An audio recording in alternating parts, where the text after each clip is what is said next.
বিশ্বনবী পাগলের মতো একবার হাউজে কাউসারে যাবেন, একবার সিরাতে যাবেন, একবার পুলসিরাতের দিকে, একবার হাউজে কাউসারের দিকে পাগলের মতো দৌড়াতে থাকবেন।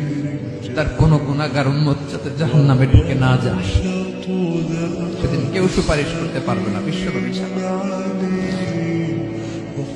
এজন্য 5 নম্বর আল্লাহ বললেন, মান যাল্লাযী ইয়াশফাউ ইনদাহু ইল্লা বিইযনিহি।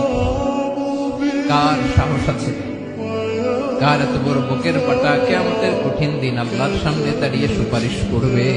কারো ক্ষমতা নেই, কারো ক্ষমতা নাই। বিশ্বনবী সিজদায় পড়ে উম্মতের জন্য কাঁদবেন, সবাই কাঁদবে, নফসি নফসি, আল্লাহ আমারে বাঁচাও, আল্লাহ আমারে বাঁচাও। বিশ্বনবী বলবেন, উম্মতি উম্মতি।